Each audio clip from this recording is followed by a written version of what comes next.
Հարցը կարող ես մի հատ էլ կրկնել։ Ոնց եմ սկսել սիրել։ Լավ է։ Աղջիկությանը տեղ չէր մնում, տենց մի ասել։ Որտեվ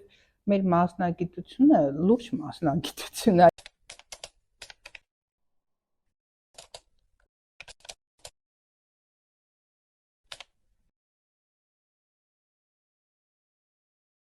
Ողջույն Տիկին Մամյան, շատ շնորհակալ ենք հրավերն ընդունելու համար։ Մինչ բուն թեմային անցնելը ծանոթացնեմ մեր նախաձեռնության նպատակի մասին, ոդկասթը ստեղծելու հիմնական պատճառի։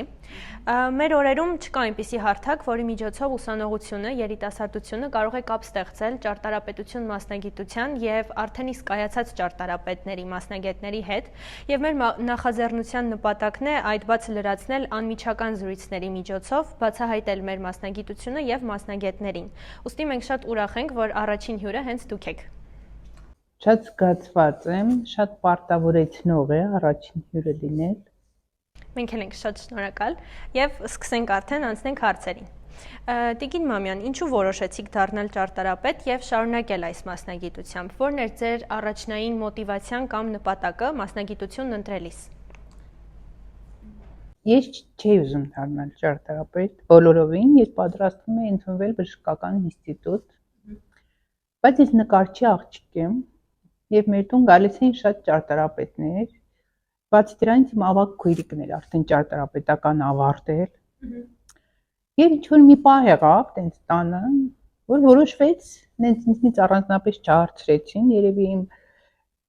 պոտենցիալի հետ ծանոթ որոշեցին, չնայած չեմ կարծում ես վատ բժիշկ կդառնայի, բայց որոշեցին շատ արագ շեղեցին ինձ դեպի ճարտարապետական ֆակուլտետ։ Իսկ ճարտարապետական ֆակուլտետը դա հրաշքների աշխարհն է։ Եվ դա միշտ էր տենց։ Նույն ժամանակ ընդհանրապես աղջիկներ շատ քիչ էին ընդունվում, մեր կուրսում մոտ 90 հոգի էինք, որոնցից 8-ին աղջիկ էինք, մնացածը տղաներ։ Աղջիկների համար էլ էր տենց շատ հետաքրքիր սովորելը։ Մենք մեզ լավ էինք զգում, ուշադրության կենտրոնում էինք եւ ընկա եւ ես գիտեի, որ դա հետաքրքիր է, ճարտարապետները գիտեն ընկերություն անել։ Կրթությունը թելադրում է այդ ընկերությունը, իսկ այն ժամանակ հետո ես ուսանող էի առաջի մեր պատերազմի տարիներին եւ այդ ծանր պայմանները, այդ հաղթանակի տարիների ծանր պայմանները մեզ շատ միացրեց գաղափարի շուրջ, երկրի շուրջ, մեզ դարձրեց քաղաքացի, մեր մեջ դաստիարակեց տեսակ, մեզ դասավանդում էին անզուգական դասախոսներ, նվիրյալներ, ինձ դաս է տվել Վարազդատ Հարությունյանը, Ջիմ Թորոսյանը, ես նրանց մասին եմ խոսում, որոնք արդեն ողջ են, Տիգրանյանը, Իսաբեկյանը, Ռոմուալդ Գեղամյանը, Արտվին Գրիգորյանը, շատերը կարող են ինչ-որ Գուրգեն Մուշեյանն ինձ դաս տվել, հետո իհարկե միասին երկար աշխատել ենք։ Ինձ դաս էին տալի, նոր դասախոսներ էին դեռ, Նունեն Չիլինգարյան, շատ գեղեցիկ, շատ հմայիչ, Կանայանը, դիպլոմիս ղեկավար Արուստամյաններից, պարոն Արուստամյանը առաջ դիպլոմնիկն էին։ Մի տեսակ չտեսնված ծանր պայմաններում միասին գնում էինք տուն բոլորս, միասին գալիս էինք դասի, տրանսպորտ չկար, տախտակներով, գրկած, մեր մասնագիտ։ Դա այդ ամեն ինչը մեզ ինձ միավորեց մեր մասնագիտության շուրջ։ Այդ ընկերությունն է, իրարից լիք բան սովորեցինք, չգիտեմ, մի տեսակ հայրիկս էր այն ժամանակ համասամ դաս տալիս, տենց ընկերներով հայրիկիս կողքն էին կանգնած, շրջով, բոլորը դարձել էինք մի ընտանիք եւ ես շատ շուտ հասկացա, որ ես ճիշտ մասնագիտություն եմ ընտրել։ Մարդիկ, որոնք ինձ դասավանդում էին, նրանք ինձ ուղղորդեցին մասնագիտության մեջ։ Իսկ նաեւ կային մարդիկ, որոնք գալիս ես հիանում էի ինտելեկտով դասախոսների, հիանում էի արժե համակարգով դասախոսների, դա միջավայր էր, որ իսկապես մեզ սարքեց, չգիտեմ, չսարքեց մասնագետ, բայց մենք որոշակի պնդությամբ փորձում ենք քայլենք այս հողի վրա եւ կրկնում ենք, ժամանակները դժվար էին եւ մենք պատրաստում էինք լինել մասնագետ մեր նոր կայացող երկրի համար։ Դա փայլուն դա մի ուրիշ տեսակ զգացմունք էր։ Հետո հետագայում ես ավարտեցի եւ անմիջապես անցա մասնագիտական գործունեությանը, աշխատեցի, ինչ քաղաքաշինությունը ընտրեցի։ Ուզում էինք հենց այդ հարցն էլ հնչեցնել։ Որովհետեւ քաղաքաշինությունը դա գուցե ճարտարապետության մեջ ամենաընդգրկուն մասն է, որը պատասխանատու է ամեն ինչի համար, եւ քաղաքաշինությամբ զբաղվում են հիմնականում այն ժամանակ գոնե զբաղվում էին տղամարդիկ, ու գուցե դա ինձ տենց ուզեցի այդքան ամրանալ, հետաքրքիր էր, թե դա ինչ է, տրանսպորտի հարցերը, տրանսպորտային խնդիրները, բան մի տեսակ այդ ինժեներիան, բացի գեղագիտությունից, այդ ինժեներական պահը ինձ շատ գրավեց, շատ։ Հիմա ես ապրում եմ իմ մասնագիտությամբ։ Ես շատ սիրում եմ իմ մասնագիտությունը, ես անմիջապես սկսեցի աշխատել, իմ բախտը բերեց, ես աշխատեցի քաղաքաշինության ինստիտուտում, հետո իմ ինստիտուտի ղեկավարը, որ ինձ մի օր ես անմիջապես ընդունվեցի, սկսեցի գիտական թեզով զբաղվել եւ այն ժամանակ մենք դեռ չունեինք կայացած նորմատիվային բազա, օրենսդրական քաղաքաշինական բազա, եւ ես ընտրեցի մի թեմա, որը անմիջապես շուկայական պայմաններում Երևան քաղաքի կենտրոնի ֆունկցիոնալ գոտիավորումը դա բացարձակ նոր թեմա էր, դեռևս դրան անդրադարձ չկար։ Եվ Գուրգեն Մուշեյանը, որ ինձ դաս էր տվել ինստիտուտում, որը իմացավ դրա մասին, զբաղվում էր այդ հարցերով, եւ Երևանի գլխավոր հատակագիծը սկսեց անկախ Հայաստանի առաջի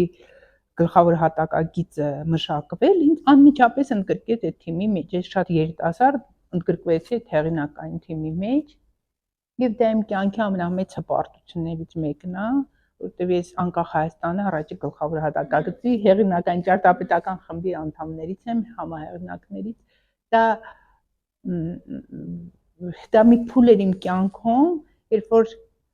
մենք սովորեցինք աշխատել, խմբով աշխատանքային երիտասարդներ էինք եւ ավագ սերունդ է իհարկե, մենք սովորեցինք աշխատել գիշեր, ցերեկ։ Դա մեզ կոփեց որպես մարդ։ Միևնույն ժամանակ ես անում էի իմ գիտական թեզը եւ գիտական թեզից համարը մեկնեցի Մոսկվա, այնտեղ էլ ինչ-որ բաներ արեցի եւ դա տեսահորիզոնը մասնագիտական շատ մեծացրեց։ Աշխատում էինք քաղաքի նախագծերի վրա, սկսում էինք ծանոթանալ քաղաքին, մասնագետների հետ նստում էինք, ավագ սերնդի հետ նստում էինք, գիշեր-ցերեկ։ Երևան նախագիծ ինստիտուտներ դա։ Երևան նախագիծը դարձավ իմ տունը, եւ ես Երևան նախագծի նկատմամբ առ այսօր եւ կարծում եմ մինչեւ կյանքիս վերջ ունենալու եմ այդ հատուկ վերաբերմունքը, որովհետեւ դա էլ մի ուրիշ աշխարհ էր։ Ես դա երկար է, դա շատ նախագծեր են, երբ որ դու դառնում ես քո մասնագիտության մեջ, կամաց քայլ առ քայլ մտնում ես քո մասնագիտության մեջ։ Զուգահեռ ես սկսեցի դասավանդել արդեն ինստիտուտում եւ նաեւ մանկավարժության մեջ մտա, չնայած ես ասացի արդեն իմ ծնողները մանկավարժներ էին նաեւ եւ ես գիտեի ուսանողի հետ վարվելակերպը, մանկուց գիտեի դա ոնց է լինում։ Ինչ որ ամբողջ կյանք ինձ ներշնչել են տանը եւ ներշնչել են աշխատանքային իմ դասախոսները, ես ներողություն եմ խնդրում, եթե ես ինչ որ մեկի անունը չհիշեցի, սպահին չկողմնորոշվեցի, չտվեցի, բայց կրկնում եմ, դրանք այն մարդիկ են, որ եթե նույնիսկ ես չեմ աշխատել դրանց հետ, ես աշխատել եմ Մազմանյանի սենյակում, հա, որտեղ ինքն ոչ թե սենյակում, այլ այն գոլեգաների հետ, որոնք իր իրերից դեռ կար, այսինքն այդ միջավայրը բացարձակ բաներ, բարենպաստ էր մասնագետ որպես կայանալու համար։ Հետո մանկավարժական գործունեությունը արդեն 10 տարուց ավելի ղեկավարում եմ քաղաքաշինության ամբիոնը։ Ինչ եմ սիրում ես կյանքում բոլորից շատ։ Իմ մեծ ընտանիքը, իմ երկիրը, իմ աշխատանքը եւ իմ ուսանողներին։ Սկսենք ուսանողական տարիներից եւ գանք արդեն դեպի մեր օրեր։ Դուք ինքներդ նշեցիք, որ ձեր տարիներին գերակշռում էին տղաները, տղամարդիկ եւ ոլորտում եւս երբ արդեն սկսեցիք աշխատել, տղամարդիկ էին գերակշռողը։ Եվ տարիներ շարունակ հենց այդպես է եղել, որ ճարտարապետությունը բնորոշ է եղել ավելի շատ տղամարդ կա։ Թեպետ եւ հիմա փոխվել է պատկերը, ավելի շատ աղջիկներն են գերակշռում մեր ֆակուլտետում, բայց այնուամենայնիվ ինչպես եք ձեր ճանապարհը հարթել ոլորտում որպես կին ճարտարապետ, ինչ խորհուրդ կտաք այժմ այդ խնդիրը բախվողներին։ Ես տենց կենդերային խնդիրներ իմ կյանքում չեմ ունեցել, որտեղ մեր մասնագիտությունը լուրջ մասնագիտություն է։ Ուղղակի ընդունված դա տղամարդ, որտեղ ծանր էին տախտակները բերելը, մաթեմատիկա իմանալը, սապրամատ իմանալը, աղջիկությանը տեղ չէր մնում։ Եվ այստեղ կայանում են եւ փորձում են կայանալ նրանք,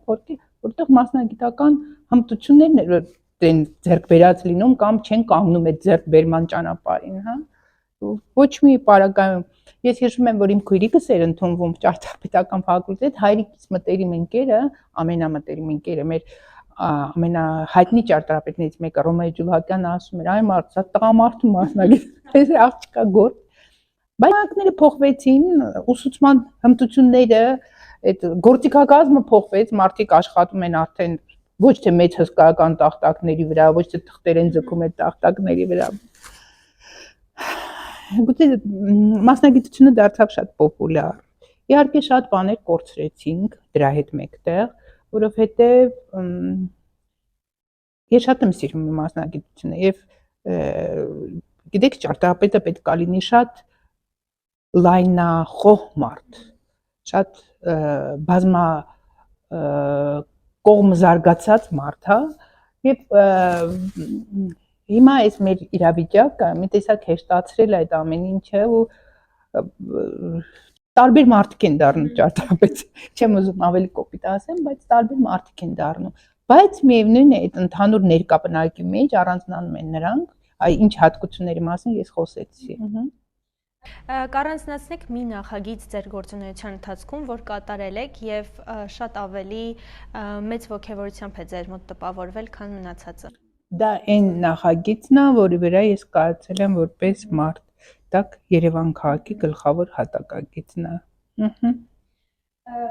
Որպես մարդ չէ, որպես մասնագետ ներողություն։ Եվ որպես մարդ էլ երևի։ Տիկին Մամյան, եթե հնարավորություն ունենայիք այժմ Հայաստանում որևէ նախագիծ իրականացնելու առանց որևիցե սահմանափակման, ինչպիսին եք այն պատկերացնում։ Ուրեմն սենց երկիրը պետք է հավասարաչափ զարգանա։ Բոլոր երկրների հաջողության գաղտնիքը նաև հավասարաչափ զարգացման մեջ է։ Եվ պետք է մեր հայրենիքում զարգացնել այն նախագծերը, նրանց տեղ տալ։ Մեր երկիրը այնքան փոքր է։ Նա կարելի է մի օրվա մեջ մի կետից մյուս կետը գնալ, ընդ որում այդ ճանապարհը անցնելով անընդհատ անդադար հիանալ երկրով, որտեղ մենք ունենք չտեսնված երկիր եւ այս երկրի կայացման ճանապարհին ունեցել ենք իսկական իրական հերոսներ, մասնագետներ, քաղաքացիներ, սահմանին կանգնած մարդիկ, գյուղացիներ, որոնք կանգնած կայացրել են այս երկիրը։ Բայց ցավոք երկիրը ունի խնդիրներ եւ երկրի ամենակարևոր խնդիրներից մեկը, որ նա անհավասարաչափ զարգանում է։ Իհարկե, չի կարելի չասել, որ վերջին տարիներին մենք սկսել ենք նկատել, որ ինչ որ տարբեր մարզերը ակտիվանում են եւ ամբողջ կենտրոնացումը սկսել է Երևանից մի քիչ գնում է դեպի մարզեր, բայց տարբեր տեսակի աշխարհագրական, գեոպոլիտիկ խնդիրները բան են անում մի քիչ այդ դժվարացնում են այդ ծրագրերի իրագործումը։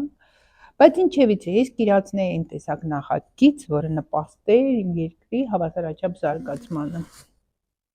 Ներկայումս տեսնում ենք, որ ավելի մեծ թափ է առել շինարարությունը Երևանում եւ տեսնում ենք հասարակական շինություններ, որոնցում մասնագետները ավելի մեծ տեղ ու կարեւորություն են տալիս իրենց ինդիվիդուալ մոտեցումներին եւ կարծես սկսում է մեր մայրաքաղաքի դիմագիծը կորել։ Ինչպես եք դուք այս հարցին վերաբերվում։ Մեծ ցավով, որտեղ ես եւ իմ ծնողները ծնվել են Երևանում։ Մենք ապրում ենք մի տանը, ես մի տանը ապրում եմ, ես դա միշտ հպարտության եմ ասում, որտեղ ես ապրում եմ, մեր ընտանիքը ապրում է արդեն 91 տարի։ Այսինքն դա Երևանի կենտրոնում օպերայի կողքը մի բնակարան է, որտեղ մենք այդքան Երևանա բնակ ենք։ Իմ պապիկ տատիկս ինձ պատմում էին Թամանյանի թաղումից, օպերայի շինարարությունից, որոնց նրանք ականատես են եղել, հա, այդ ամեն ինչը եւ դրանից շատ առաջ ծավալվող Երևանի շուրջ շինարարությունից։ Երևանը դա մեր ինքնությունն է։ Նա ամբողջ հայության սփյուռքի մայրաքաղաքն է, մեր սփռված սփյուռքի հայության եւ մեր ինքնությունն է, մեր հպարտությունը։ Ես շատ մեծ ցավով եմ վերաբերվում նրան, ինչպես ենք մենք վերաբերվում Երևանին եւ Երևանի խնդիրներին։ Երևանը շատ մեծացել է, դա թամանյանական Երևանը չի։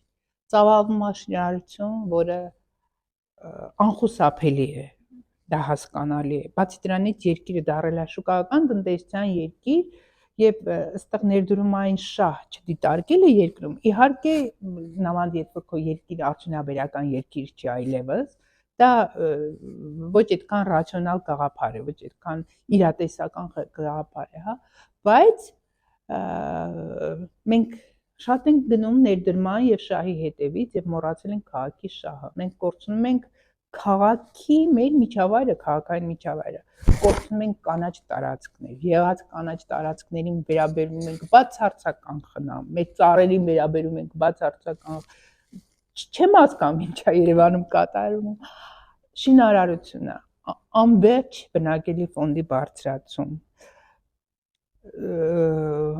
մենք կորցնում ենք տեսարաններ, պատկերներ քաղաքում, մեր քաղաքում դժվար է տեղաշարժվել, տրանսպորտային խնդիրները անվերջ են, մեքենաների կայանելու խնդիրները շատ կան, ամբողջ աշխարհը կառուցում է քաղաքներ մարդու համար։ Մենք այդ սկզբունքից քաղաք եւ միջավայր մարդու համար, որը դաստիարակում է մարդուն դարձնում է մարդկային հատկություններով, մենք այդ միջավայրը կորցնում ենք։ Ցավով եմ վերաբերվում։ Շատ կուզենայի, որ քաղաքում իրականացվող շինարարությունը, քաղաքաշինական բոլոր խնդիրները շատ ավելի հանրայնացվեին եւ քննարկվեին։ Շատ կուզենայի, որ բոլոր այդ խնդիրներին մասնակից լինեին մեր ուսանողները, որովհետեւ ուզում եմ նշեմ դրա մասին, որ մենք ունենք փայլուն ուսանողներ։ Փայլուն։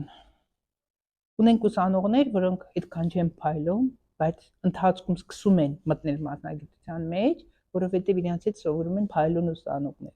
Եվ ես ընդհանուր առմամբ ուսանողության պատկերից գոհ եմ, որովհետեւ գիտեմ դա ոնց է լինում, ոնց է մարդ սկսում ուսանողը սկսում որպես մասնագետ կայանալ, հա։ Եվ ես շատ կուզեմ, ես տեսնում եմ այդ ուսանողներին, որպես ապագա մասնագետներ, հետագայում մեր մասնագիտական դաշտում։ Նրանք պատրաստ են Երևան քաղաքի շահերը պաշտպանել։ Նշեցիք, որ անխուսափելի է քաղաքի զարգացումը եւ դրա հետ մեկտեղ նաեւ բնակելի ֆոնդի մեծացումը։ Անխուսափելի է, բայց դա պետք է լինի կառավարելի։ Ինչպես չկորցնել ինդիվիդուալությունը եւ դառնալ մասսայական, այսինքն որտեղ եք տեսնում ինդիվիդուալության եւ մասսայականության սահմանը ճարտարապետի համար։ Ճարտարապետի գրագիտությունը ինքը թելադրում է թե գրագիտության աշճանը եւ ընդհանրապես բազմակողմանի գիտելիքների նրա այդ պաշարը թելադրում է թե ինչքան նա կլինի յուրահատուկ ինդիվիդուալությունը երևի դա նկատի ունեք, հա, դա բնական process է, որը կախված է մասնագետի մասնագիտական հմտությունների որակից եւ ծավալից։ Այն ինչ որ դառնում է մասսայական զանգվածային, դա էլ թելադրվում է ժամանակի պահանջներից, այսինքն կան որոշակի տեխնոլոգիաներ, կան որոշակի պահանջներ, որոնք թելադրում են հենց այդ զանգվածային տեսարանները։ Իսկ ինչպես եք տեսնում հայկականությունը ճարտարապետության մեջ, ինչպես չկորցնել։ Եթե մենք մեզ սիրենք ու հարգենք, մենք դա չենք կորցնի։ Ես Չեմ ուզում այլևս խոսեմ մասնագիտական հմտությունների, դուք հասկացաք, որ դրան ես ինչքան կարևորություն եմ տալիս, եւ այդ դրա մեջ իհարկե մտնում է նաեւ մեր ազգային բոլոր արժեքների գնահատումը եւ մեր մեջ ունենալը, հա, այդ մեր պաշարի մեջ դրանք ունենալը։ Իսկ թե ինչքան ենք մենք հարգում մեր երկիրը, մեր քաղաքը, դա արդեն կթելադրի, թե ինչքանով մենք դրանք կկիրառենք։ Իհարկե ոչ թե պահանջված, այլ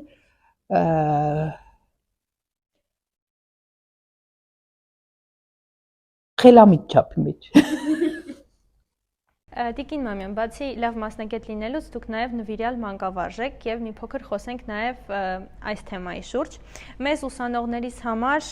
թերևս մեծագույն վախը այս տարիներին սխալվելն է եւ շատերս ենք վախենում ավելի համարձակ լինել, որպեսզի չսխալվենք կամ սխալ տպավորություն չթողնենք։ Ինչ խորհուրդ կտաք ուսանողներին այս հարցի շուրջ։ Միգուցե կհիշեք որևէ դեպք ձեր գործունեությունից, որը ձեզ համար ձախողելի է եղել եւ ինչպես եք դուք հաղթահարել եւ ուժ գտել ձեզ մեջ առաջ շարժվելու։ Մանկավարժական գործունեության, մասնագիտական գործունեության մեջ։ Մասնագիտական գործունեության մեջ մենք հաճախ ենք ձախողվում։ Մենք ինչ որ բան ենք անում, հետո մտածում ենք, որ կարող ենք ավելի լավ անել, կարող ենք սենց անել։ Դա ավելի նորմալ ստեղծագործական ընթացք է մասնագետի համար։ Ինչ որ բաներից մենք գոհ ենք մտնում, ձախողել եմ բառը բան չի երևի, որտեղ մենք փորձում ենք, եթե ինչ որ բան չի հաջողում, փորձում ենք շտկել։ Հենց դա այդ ստեղծագործական ուղին է, որը մասնագետը անցնում է, մասնագիտական։ Իսկ ինչ վերաբերում է ուսանողներին։ Հա, ես շատ սիրում եմ ուսանողներին, ես արդեն ասեցի, ուսանողների հետ աշխատել եւ գիտելիքով կիսվել ուսանողի հետ։ Եվ կարծում եմ ուսանողներին կյանքը ինքը կթելադրի, երբ իրենք կարող են ավելի համարձակ լինել, իսկ երբ նրանք դեռ ունեն ճանապարհ որոշակի անցնելու։ Դա բնական process է, գործընթաց է, դա ոչ մի դեղատոմսեր չկա, որ ասես այստեղ կամ այստեղ, իհարկե կան ուսանողներ, որոնք արդեն երկրորդ, երրորդ կուրսերում, բայց դա էլ է բնական։ Շատ լավ։ Մեկ խորհուրդ, ոչ թե խորհուրդ, ավելի շատ մի սովորություն, որ յուրաքանչյուր ուսանող պետք է ձևավորի իր մեջ հետագայում ավելի լավ մասնագետ դառնալու համար։ Ըստ ձեզ, ինչ սովորություն դա կլինի։ Սովորություն չի, դա կյանքի նորմա եմ ես համարում, դա կարդալ մասնագիտական գրականություն, ոչ մասնագիտական գրականություն, կարդալ, յուրացնել եւ փորձել հասկանալ աշխարհը։ Շատ շնորհակալ ենք հետաքրքիր զրույցի համար Տիկին Մամյան եւ վերջին հատվածում հնչեցնեմ կարճ արտահայտություններ կամ բառեր, փորձեք նույնքան կարճ պատասխանել դրանց կամ ինչպես որ կկամենաք։ Ճարտարապետություն, Աշխարհ, ոգեշնչում, ճարտարապետություն, սիրելի ճարտարապետ, Թամանյան, սիրելի ժամանակաշրջան, անկախության առաջ տարիներ, ձեր սիրելի քաղաքը, Երևան, 3 լավագույն գրքերը ճարտարապետական կամ որ ճարտարապետին խորհուրդ կտայք։ ասեմ 3 հեղինակները, որոնց կարդում եմ միշտ։ Կարդում եմ Չեխով, կարդում եմ Թումանյան եւ կարդում եմ Մարկես։ 3 ֆիլմ, 3 ֆիլմ, որը հիմա կհիշեմ բան։ Այո, որը կհիշեք եւ որը ձեր մեջ տպավորություն է գործել։ Երիտասարդ տարիքում, որը բացեց իմ համար աշխարհը մի տեսակ, բան, դա երևի Շերբուրգի Զոնտիկի ֆիլմն էր, որը ինձ տարավ իմ սիրելի Ֆրանսիան, որը դարձավ իմ կյանքի տենց հետաքրքիր հատվածը։ Հետո երևի Սպիսակ Շինդլերի, ես այս բոլոր ֆիլմերը իմ ուսանողներին ասում եմ։ Եվ երրորդ ֆիլմը, որը իմ համար շատ հարազատ է, հիմա էլի երրորդ ֆիլմը կա, բայց ես չեմ ասի։ Ոնց կկամենաք։ Կարող ես մի հատ էլ կրկնես։ Ես Թամանյանը ասեցի, ես 2 հոգու եմ, 3 հոգու եմ ուզում ասել։ Սիրելի ճարտարապետ։ Թամանյան, որը քեզ դաստիարակում է։ Բայց հետո գալիս է Ռենցո Պիանոն։ Եվ հետո էլ գալիս է Ռայթը։ Սա զգացմունքային բառ, Ռենցո Պիանոն ոնց եմ սկսել սիրել։ Պարզեցի, որ Ռենցո Պիանոն ծնվել է իմ հայրիկիս հետ նույն տարին։ Ու վсё, Ռենցո Պիանոն դարձավ իմ աչքի լույսը։ Շնորհակալություն շատ։ Ձեր շնորհակալություն։ Ես մի մաղթանք ունեմ, կարող եմ հնչեցնել։ Ես ուզում եմ, որ մեր ուսանողները վայելեն իրենց ուսանողական տարիները, կայանան որպես մասնագետ, գնահատեն ամեն պահը իրենց այս շատ արագ ընթացող կյանքում, լինեն երջանիկ եւ շատ սիրեն իրենց հայրենիքը։ Վերջ։ Շնորհակալություն։